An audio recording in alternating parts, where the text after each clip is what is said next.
তুই গান শোনাবি আর আমি ওকে পাহারা দেব। আমরা দুজনে মিলে তো চারু মায়ের এই বাগানটাকে আদিত্যের জন্য একদম সুন্দর করে সাজিয়ে রাখবো। সোনা পাখি খুশিতে ডানা ঝাপটিয়ে আবার একটা মিষ্টি সুরে গান শুরু করলো। চারুলতার কক্ষ। সকাল গড়িয়ে দুপুর। রাজপুত্র অরুণ আদিত্যকে কোলে নিয়ে জানালার কাছে দাঁড়িয়ে বাইরের দিকে তাকিয়ে আছে। সেটি নিঃশব্দে বিছানার কাছে এগিয়ে এলো। ঘাসের পাটিতে ঘুমিয়ে থাকা ছোট্ট আদিত্যকে সে কালো ধোয়ার মতো হাত দুটো পরম শূন্যে তুলে নিল। ও ভাই, এমন অলক্ষণে কথা মুখে এলো না। আমাদের চারু দিদির কি হবে? আমি সত্যি বলছি। রাজপ্রাসাদের ভেতরে মুহূর্তের মধ্যে এক ভয়াবহ হাহাকার আর বিশৃঙ্খলা ছড়িয়ে পড়ল। চারুলতার গগনবিদারী কান্নায় হেমরাজের রাজপ্রাসাদ। রাজপুত্র অরুণ ও চারুলতার চেনা কক্ষ। রাতের বেলা ঘরে খুব সুন্দর স্নিগ্ধ আলো জ্বলছে। ছোট্ট আদিত্য খুব শান্তিতে ঘুমোচ্ছে। রাজপুত্র অরুণ এবং চারুলতা পাশে বসে আছে। চারু, হেমরাজ্যে ফিরে আসার পর মনে হচ্ছে আমরা আবার আমাদের আসল শিকড়ে ফিরে এসেছি। এই ঘর, এই বিছানা, সবকিছু কত চেনা। হ্যাঁ রাজপুত্র, মধুপুর রাজ্য আমার বাপের বাড়ি হলেও এই হেমরাজ্য তো তোমার আসল ঠিকানা। আর কৃষকদের দেওয়া ঘাসের পাটিটা দেখুন, কত নরম আর ঠান্ডা। আদিত্য কত আরামে ঘুমোচ্ছে। ওরা আমাদের কতটা ভালোবাসে চারু। আমি তো মাঝে মাঝে ভাবি আমরা কি সত্যি ওদের এত ভালোবাসার যোগ্য? ভালোবাসা কোনো হিসাব করে হয় না রাজপুত্র। আপনি ওদের মন থেকে ভালোবেসেছেন, তাই ওরাও আপনাকে উজাড় করে ভালোবাসা দিচ্ছে। এমন সময় মহারাজ অম্বিকা প্রসাদ ধীর পায়ে ঘরে প্রবেশ করলেন। তার হাতে একটা সুন্দর রূপোর ঝুমঝুমি। অরুণ, চারুমা, তোমরা জেগে আছো? পিতা মহারাজ, আসুন, আমরা তো আদিত্যের ঘুম দেখছিলাম। আমি এই রূপোর ঝুমঝুমিটা নিয়ে এলাম। এটা আমার বাবা আমাকে দিয়েছিলেন, আমি তোমাকে দিয়েছিলাম, আর আজ আমি আমার নাতি আদিত্যকে এটা দিলাম। এটা আমাদের রাজবংশের পরম আশীর্বাদ। চারুলতা খুব সাবধানে ঝুমঝুমিটা হাতে নিল। পিতা মহারাজ, আপনার এই আশীর্বাদ আদিত্যকে সবসময় সুরক্ষিত রাখবে। হ্যাঁ চারুমা, আমার জীবনে আমি অনেক ঝড় দেখেছি, কিন্তু আজ এই রাতে আমার মনে হচ্ছে হেমরাজ্যে আর কোনোদিন কোনো অশুভ ছায়া পড়তে পারবে না। তোমরা এবার বিশ্রাম নাও। মহারাজ অম্বিকা প্রসাদ হাসি মুখে ঘর থেকে বেরিয়ে গেলেন। পিতা মহারাজ একদম ঠিক বলেছেন চারু। আমাদের জীবনে এখন শুধু শান্তি, কোনো চক্রান্ত নেই, কোনো ভয় নেই। আমাদের আদিত্য একদম নিরাপদে আমাদের চোখের সামনে বড় হবে ও। আমি তো আপনার পাশে আছি রাজপুত্র। আমাদের এই সুখের সংসার যেন চিরকাল এভাবেই থাকে। আরে ক্যাবলা, হেমরাজের এই পুরনো দোকানে এসে আজ মনটা একদম শান্ত হয়ে গেল রে। মনে হচ্ছে কত যুগ পর নিজের আসল জায়গায় ফিরে এসেছি রে। একদম খাঁটি কথা বলেছিস জাবলা। মধুপুর রাজ্যে আমরা অনেক সম্মান পেয়েছি ঠিকই, কিন্তু আমাদের এই পুরনো দোকানের কাঠের গন্ধের সাথে সাথে নারীর টান জড়িয়ে আছে রে। এই তো সেই উনুন যেখানে আমরা প্রথম ক্ষীর বানিয়েছিলাম। তোমরা দুজনে এবার পুরনো দিনের গল্প বাদ দিয়ে একটু কাজের কথা ভাবো তো। উনুনটা ভালো করে ধুয়ে মুছে পরিষ্কার করো। আজ থেকে কিন্তু আমাদের নতুন করে মিষ্টি বানানো শুরু করতে হবে। হ্যাঁ হ্যাঁ মীরা, ঠিকই বলেছিস। আর ভ্যাবলাদা, তুমি যে বলেছিলে হেমরাজে এসে কাঠের দোলনা বানানোর কাঠ খুঁজবে, সে কাজের কি হলো? আরে ময়না, ভ্যাবলা কি কোনো কথা দিয়ে বলে? আমি হাটের ওই দিকের কাঠুরের জগাই দাদাকে বলেছি, একদম খাঁটি সেগুন কাঠের তক্তা আজ বিকেলেই আমাদের এখানে চলে আসবে। আমাদের রসগোল্লার জন্য আমি নিজের হাতে দোলনা বানাবো গো। শুধু তার রসগোল্লার জন্য কেন, আমার সুরের জন্য তো কাঠ লাগবে রে। আমি তো ভাবছি দোলনার হাতলে খুব সুন্দর করে একটা শালপাতার বাঁশির নকশা কেটে দেবো। তোমাদের এই পাগলামি আর গেল না। ঠিক আছে, তোমরা দোলনার নকশাই কাটো। আমি আর ময়না ততক্ষণে দোকানে তাকগুলো গুছিয়ে নেই। কাল সকাল থেকে যখন খদ্দের আসবে, তখন যেন হেমরাজের মানুষ তাদের পুরনো ভ্যাবলা আর ক্যাবলার হাতে সে আসার স্বাদটা পায়। ওরা শুধু সারা উপাধি পাবে না মীরা। আর কাল আমরা হাটে সবাইকে জানাবো যে সারো দিদি আর রাজপুত্র অরুণের কোলে আদিত্য এসেছে গো। কাল আমাদের দোকানে সব মিষ্টি এই হেমরাজ্যের মানুষের বিনা বিনা পয়সায় বিলিয়ে দেবো। ঠিকই বলেছিস, আদিত্যর আগমনের খুশি এই হেমরাজের প্রতিটা কোনায় কোনায় ছড়িয়ে পড়তে হবে। রাজপুত্র, আদিত্যকে ওই ঘাসের পাটিতে শুইয়ে দিন। এই নরম পাটিটা বোধহয় ওর খুব পছন্দ হয়েছে। দিচ্ছি চালু, আমার হাত থেকে নামাতে একদম ইচ্ছে করছে না। সারা রাস্তা রথের ভেতরে ও তোমার কোলেই ঘুমালো, একদম কাঁদলো না। ও খুব শান্ত ছেলে রাজপুত্র। আর হেমরাজের বাতাসে তো একটা আলাদা মায়া আছে। এখানে এলে সবার মনই শান্ত হয়ে যায়। আপনি ওকে পাটিতে শুইয়ে দিয়ে এবার একটু বিশ্রাম নিন। আমার একদম ক্লান্তি নেই চারু। আজ পিতা মহারাজের মুখের হাসিটা তুমি দেখেছো? আদিত্যকে হেমরাজ্যে নিয়ে আসার পর পিতা মহারাজ যেন একদম 10 বছরের যুবক হয়ে গেছেন। পিতা মহারাজ তো আদিত্যকে নিজের প্রাণের চেয়েও বেশি ভালোবাসেন। আমি তো ভাবছি কাল সকালে বিদ্যাপীঠের ছাত্ররা যখন আদিত্যকে দেখতে আসবে তখন ওদের কি মিষ্টি দেব। সে তো ভ্যাবলা আর ক্যাবলা ঠিকই সামনে নেবে, ওরা তো আমাদের সাথেই এসেছে। তুমি এখন ওসব ভেবো না, তুমি নিজের শরীরের দিকে খেয়াল রাখো। আমি একদম সুস্থ আছি। আপনি বরং জানালাটা একটু খুলে দিন, বাইরে পরিষ্কার হাওয়াটা ঘরে আসুক। আদিত্য খোলা বাতাস খুব পছন্দ করে। বাতাসটা আজ খুব সুন্দর চারু, একদম ঠান্ডা আর স্নিগ্ধ। এই হেমরাজ্যে আমাদের আদিত্য পৃথিবীর সব থেকে সুরক্ষিত আর সুখী রাজপুত্র হয়ে বড় হবে। আপনার আর পিতা মহারাজের ছায়া ওর উপর আছে, তার তো সুরক্ষিত থাকারই কথা। আপনি এবার আসুন, ঘুমানোর সময় হয়ে গেছে।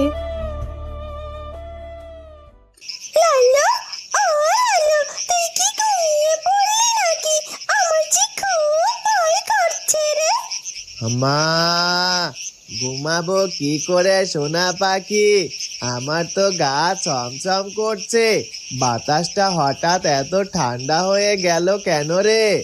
আমি তো সেটাই বুঝতে পারছি না। একটু আগে হাওয়াটা কত মিষ্টি ছিল, এখন মনে হচ্ছে হাওয়াটা যেন বরফের মতো ঠান্ডা হয়ে গেছে। আমার ডানা দুটো কেমন অবশ হয়ে আসছে রে। সোনা পাখি, তুই কি কোনো গন্ধ পাচ্ছিস? খুব কড়া একটা বুনো ফুলের গন্ধ। এই রাজপ্রাসাদের বাগানে তো এমন গন্ধওয়ালা কোনো ফুল নেই। হ্যাঁ লালু, আমি পাচ্ছি। গন্ধটা এত বেশি কড়া যে আমার নিঃশ্বাস নিতে কষ্ট হচ্ছে। আমার মনে হচ্ছে অন্ধকারে যেন জ্যান্ত হয়ে আমাদের দিকে এগিয়ে আসছে রে। আমি উড়ে গিয়ে চারুর জানালায় বসবো। পারবি তুই উঠতে? আমার তো পা দুটো মনে হচ্ছে মাটিতে কেউ পেরেক দিয়ে গেঁথে দিয়েছে। আমি এক পাও এগোতে পারছি না, গলা দিয়ে কোনো শব্দ বের হচ্ছে না। লালু, ওই দেখ, ওটা কি? একটা কালো তোর মতো ছায়া চারু মায়ের ঘরের জানালার দিকে এগিয়ে যাচ্ছে। ওটা তো কোনো মানুষ নয় রে। আম্মা, আম্মা, চারু, রাজপুত্র মশাই, বাঁচাও। সোনা পাখি, তুই চিৎকার কর, সবাইকে জাগা। আমি তো আপ্রাণ চেষ্টা করছি লালু, কিন্তু আমার গলা দিয়ে তো কিচিরমিচির শব্দই বেরোচ্ছে না। ওই ছায়াটা তো জানালার ভেতরে ঢুকিয়ে গেল। আমাদের আদিত্য তো ওই ঘরেই আছে। গভীর রাত, চারুলতার কক্ষ। অদ্ভুত এক হিমশীতল হাওয়া আর অজানা বুনো ফুলের তীব্র গন্ধে পুরো ঘর ভরে গিয়েছে। চারুলতা অস্ফুট ও জড়ানো স্বরে ঘুমের ঘোরে বিড়বিড় করছে। রাজপুত্র, এত ঠান্ডা কেন? গন্ধটা কিসের? আমার শরীর এমন অবশ লাগছে কেন রাজপুত্র?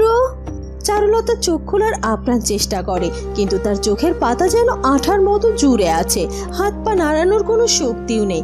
রাজপুত্র গভীর ঘুমে আচ্ছন্ন। কি, আমি চোখ খুলতে পারছি না কেন? কি হলো কি আমার?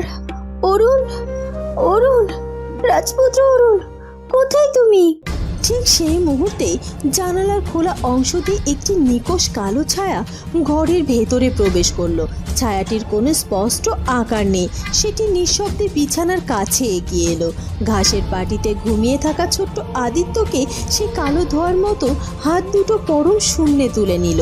চোখের পলকে কোনো শব্দ না করে ছায়াটি আদিত্যকে নিয়ে জানালা দিয়ে বাইরের ঘুটঘুটে অন্ধকারে মিলিয়ে গেল। চারুলতার চোখের কোণ দিয়ে শুধু এক ফোঁটা জল গড়িয়ে পড়ল, কিন্তু সে টেরও পেল না। সকালবেলা চারুলতার কক্ষ। চারুলতা তীব্র আর্তনাদ করে বলে, রাজপুত্র, রাজপুত্র, রাজপুত্র উঠুন। রাজপুত্র অরুণ ধড়ফড় করে বিছানা ছেড়ে উঠে বসে। কি হলো চারু, তুমি এভাবে চিৎকার করছো কেন? কি হয়েছে? আদিত্য কোথায়? আদিত্য বিছানায় নেই। নেই মানে? এই তো এইখানেই। আদিত্য? আদিত্য কোথায় গেল? তুমি তুমি ওকে কোলে নাওনি চারু? আমি তো ঘুমিয়েছিলাম, আমার ছেলে কোথায় গেল? আদিত্য, আদিত্য! পাহারাদার, দাসী, কে কোথায় আছিস বাইরে? জলদি আয়। দুজন দাসী দৌড়ে ঘরে প্রবেশ করলো। কি হয়েছে কি রাজপুত্র মশাই? যুবরানী কাঁদছেন কেন? আদিত্য কোথায়? তোরা কেউ কি সকালে এই ঘরে ঢুকেছিলিস? আমার ছেলেকে কে নিয়ে গেছে? আমরা কেউ তো ঘরে আসিনি রাজপুত্র, আমরা তো দরজার বাইরে ছিলাম। আমার ছেলেকে কে চুরি করলো? কাল রাতে ঘরে খুব ঠান্ডা একটা হাওয়া এসেছিল, এক অদ্ভুত বুনো ফুলের গন্ধ। আমার শরীর একদম অবশ হয়ে গিয়েছিল। আমার আদিত্যকে কেউ নিয়ে চলে গিয়েছে রাজপুত্র, কেউ নিয়ে চলে গিয়েছে। এমন সময় মহারাজ চম্বিকা প্রসাদ এবং যোগু মোড়ল দৌড়ে ঘরে এলো। অরুণ, চারুমা, কি হয়েছে? এত চিৎকার কিসের? পিতা মহারাজ, আমাদের আদিত্য ঘরে নেই, কেউ কে চুরি করে নিয়ে গেছে। চুরি করে নিয়ে গেছে? এই রাজপ্রাসাদের করা পাহারাদারের ভেতর থেকে কে ঘরে ঢুকবে? এ তো অসম্ভব। পিতা মহারাজ, আমার ছেলেকে এনে দিন, ও তো একদম ছোট, ও তো ক্ষুধা পেলে শুধু আমাকেই খোঁজে। আমার আদিত্যকে কে নিয়ে গেল? চারুমা, তুই শান্ত হ। রাজপুত্র অরুণ, তুমি তুমি এক্ষুনি পুরো রাজপ্রাসাদের সব দরজা বন্ধ করার নির্দেশ দাও। প্রাসাদের ভেতরে তল্লাশি চালাও। বাচ্চা তো আর হাওয়া হয়ে মিলিয়ে যেতে পারে না। ও ও হাওয়ায় মিলিয়ে গেছে বাবা, আমি কাল রাতে টের পেয়েছি, কিন্তু আমি চোখ খুলতে পারছিলাম না। একটা অদ্ভুত গন্ধ, আমার বুকের ধনকে আমার পাশ থেকে কেউ কেড়ে নিয়ে চলে গিয়েছে। আমি পুরো হেমরাজ্য তন্ন তন্ন করে খুঁজবো যে আমার পুত্রের গায়ে হাত দিয়েছে। আমি তাকে জ্যান্ত জ্বালিয়ে দেব। মন্ত্রী মশাই, সবাইকে খবর দিন। রাজপ্রাসাদের ভেতরে মুহূর্তের মধ্যে এক ভয়াবহ হাহাকার আর বিশৃঙ্খলা ছড়িয়ে পড়ল। চারুলতার গগনবিদারী কান্নায় হেমরাজের সকালের মিষ্টি বাতাস যেন নিমিষেই ভারী হয়ে উঠল। মন্ত্রী মশাই, পাহারাদার, রাজপ্রাসাদের প্রতিটা কোণা, প্রতিটা জঙ্গল, নদীর ঘাট, সব জায়গায় তল্লাশি চালাও। কেউ একজন এই রাজপ্রাসাদ থেকে বেরিয়েছে, তাকে আমার জ্যান্ত চাই। রাজপুত্র মশাই, আমরা তো সব বন্ধ করে দিয়েছি। পুরো রাজপ্রাসাদ চারদিক থেকে ঘিরে ফেলা হয়েছে, কিন্তু কেউ তো বের হয়নি।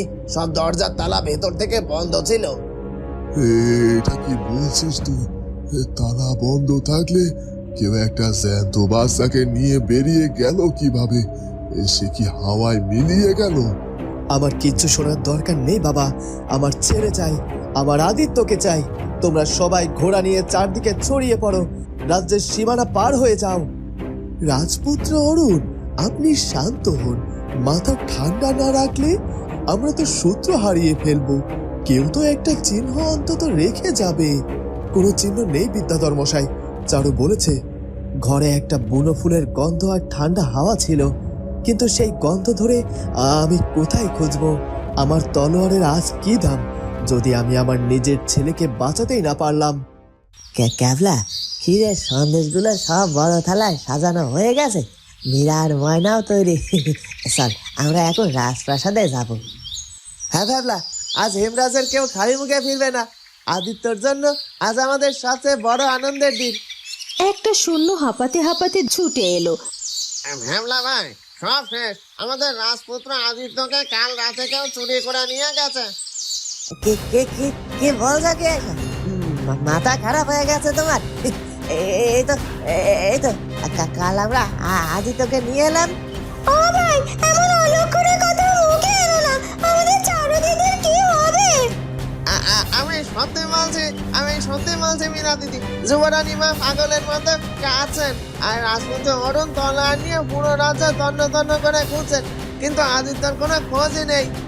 ভাবলা আমাদের আদিত্য, চল চল এখন রাজপ্রাসাদে চল, আমরা নিজেরা খুঁজবো। মীরা এবং ময়না ডুকরে কেঁদে উঠল। আনন্দের উৎসব নিমিষে গভীর শোকে পরিণত হলো। চারুলতার কক্ষ। চারুলতা বিছানায় বসে আদিত্যের ঘাসের পাটিয়ার নরম কাঁথা বুকে জড়িয়ে ধরে কাঁদছে। পিতা মহারাজ, আমার ছেলের গায়ের গন্ধ এখনো এই কাঁথায় লেগে আছে। ও তো একটু পরেই খিদেতে কেঁদে উঠবে। কে ওকে দুধ খাওয়াবে? আমার তো বুক ফেটে যাচ্ছে পিতা মহারাজ, বুক ফেটে যাচ্ছে। কোথায় কোথায় খুঁজবেন? কে নিল আমার ছেলেকে? আমার তো কারোর সাথে কোনো শত্রুতা ছিল না, আমি তো সবার ভালো চেয়েছি। রত্নগরের মানুষদের আমি ক্ষমা করে দিয়েছি, তাহলে আমার কোল কেন এইভাবে খালি করে দিল? রাজপুত্র অরুণ বিধ্বস্ত অবস্থায় খালি হাতে ঘরে ঢুকলেন। রাজপুত্র পেয়েছেন? আমার আদিত্যকে খুঁজে পেয়েছেন? ও কোথায়?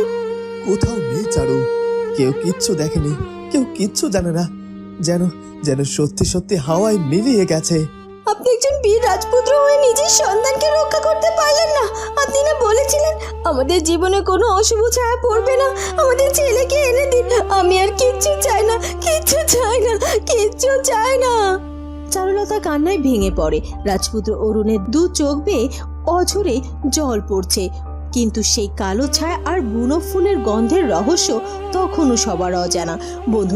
বন্ধুরা কি হতে চলেছে এরপর সেটা জানবো আমরা চারুলতা গল্পের পরবর্তী পর্বে। আর আমাদের আজকের পর্বটি ভালো লাগলে অবশ্যই আমাদের চ্যানেলটিকে সাবস্ক্রাইব করে দিও।